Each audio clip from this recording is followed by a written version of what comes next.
Scott just made the point. Jefferson used to be a lot more secure, not just.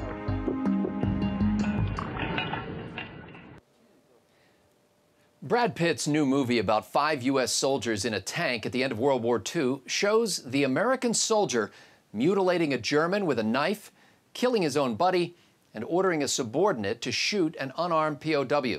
The filmmakers call it honest, historical, and authentic. But is it right? I'm PJTV's Scott Ott, joined now by Stephen Green and Bill Whittle.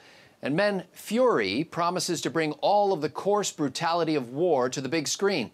And the creators went to extraordinary lengths to get real Sherman tanks and to recreate authentic uniforms and other trappings of the 1940s. Before filming, they put the actors through a boot camp to experience the discomfort, filth, and exhaustion of a soldier's daily life.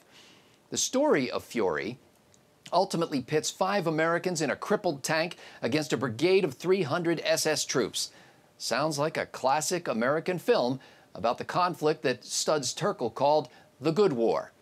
But like many movies set in the past, writer-director David Ayer told the New York Times it's not just historical fiction. The time also seemed right for an honest look at those who were fighting and dying in ferocious encounters even as the German surrender was imminent, he said. There's a lot of contemporary parallel here, Mr. Ayer said, referring to soldiers who confront death in Afghanistan, for instance, even as American engagement there is supposed to be ending. Now, to enhance the authenticity, David Ayer, who is a Navy veteran and grandson of 2 World War II officers, even hired an eyewitness as a consultant on the film. Don Evans, a World War II tank gunner who advised Mr. Ayer, now cautions that some scenes in Fury are more extreme than what he witnessed in 28 months overseas. I don't recall anyone having to kill a buddy, Mr. Evans said in a phone interview.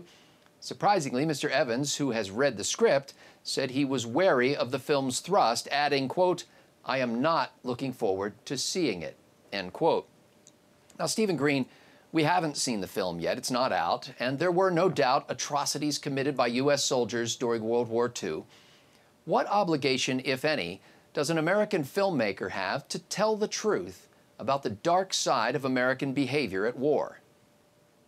Well, you know, here's where I think Ayn Rand's unique way of thinking comes in handy. She defined art as the selective recreation of reality according to an artist's metaphysical value judgments. Now, I know that's a lot to take in, but what it means is even a great artist can only show you a part of what he sees or what he imagines. He has to leave things out. He has to decide what to include. And the example she gave is, let's say your wife is getting all dialed up for a great night out on the town. She's got on the great dress, she's got on the hair, she's got on the makeup, but she just happens to have a cold sore. Now, the cold sore is not important. It's a temporary, transient thing. The important thing is she's doing all this. You're going to have a great time out tonight. But let's say she sits down for a portrait on that same night, and the artist chooses to leave in that cold sore. Well, what he's doing is he is corrupting that beauty by leaving that in. His value says that there is ugliness in everything, and that's what we should choose to look at. So what can we learn from the director of the director's values? Even if these things did happen in war, what do we know about the director's values that he chose to enhance them, to include them in the movie? It's a good question. Well, in a typical World War II movie, in the past at least, atrocities are committed by the Axis side or by a fringe character gone mad or rogue on our side. The hero defeats the former and restrains the latter. But in Fury, Brad Pitt plays a father figure to his subordinates, who they call Wardaddy. He's the one who's pushing them to become more brutal. Bill Whittle, you're a screenwriter. How do you feel about a filmmaker's decision to make his protagonist a butcher, a war criminal, and a hero? It's a form of cowardice. It's a form of kowtowing to this multiculturalism that's so infected our society. I think it's interesting that you pointed out that it's 1 American tank against 300 SS troops, because I don't know how much detail he's going to get into this. I suspect he's not going to get into this level of detail. But the attitude of the American fighting men in Europe towards the Waffen-SS was very, very different than it was towards just standard Wehrmacht units, and there's a pretty damn good reason for that. The SS was known as Hitler's executioners. The SS was never considered to be regular army people in the same way that the soldiers of the Wehrmacht were. And American soldiers, particularly at the end of the war, had a little thing to even the score with the SS in terms of what the SS did at Malmedy, where they took a series of American prisoners out into an open field and machine gunned them to death out in the middle of the snow. Now, you can say that that's not relevant to the scenes that are happening in the movie, but it is 100% relevant. And I strongly suspect that that aspect of it is not going to be presented in the movie. What you're really getting down to here is when you're dealing with the Waffen-SS in Europe, you have the same kind of attitude on the part of American soldiers as you had towards many of the Japanese in the Pacific. In other words, in both cases, American soldiers began that war with a fair fight and with a noble attitude towards prisoners. In the case of fanatical Japanese who refused to surrender and who concealed hand grenades in the body of dying soldiers that we went to help, enemy soldiers, that affects the way you treat them in the future. And when the Waffen-SS is wearing their SS lightning bolts on their helmets, and you know for a certain fact that the job of the SS is to murder civilians in cold blood and murder American prisoners in cold blood, you treat them differently than you do the honorable soldiers who fought for Germany in the Wehrmacht. That's the first thing I'll say. And the second thing I'll say is this. War is hell, and there's no way to sugarcoat it. It is what it is. Brutal things happen, and people are brutalized by the actions.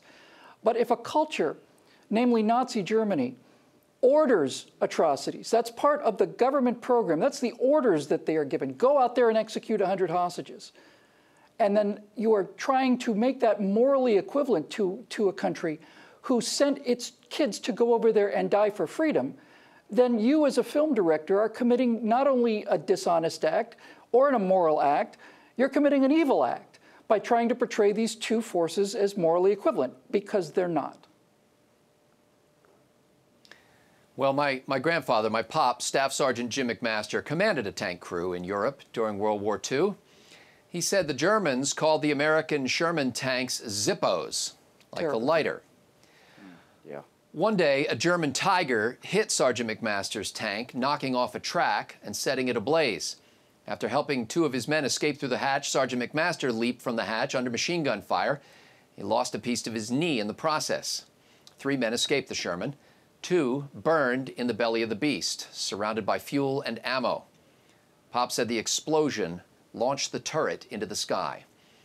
After the Germans' surrender, and while he awaited transport back to the States, Sergeant McMaster worked at a P.O.W. camp. There, he befriended a German officer who used to help him with his various duties. Pop said he was so comfortable with the enemy officer that when Sergeant McMaster drove the Jeep, the German prisoner would hold his rifle for him. This startled the American MPs at the gate from time to time when they left the camp. When McMaster and his prisoner eventually parted, the German gave him a piece of brass that he had engraved to commemorate their friendship. American filmmakers today are free to make any kind of movie they want. Usually they make those films in English rather than German or Japanese, because men like Staff Sergeant Jim McMaster acted with courage and with honor to defend their liberty. For Stephen Green, Bill Whittle, and the entire trifecta crew at PJTV.com, I'm Jim McMaster's grandson.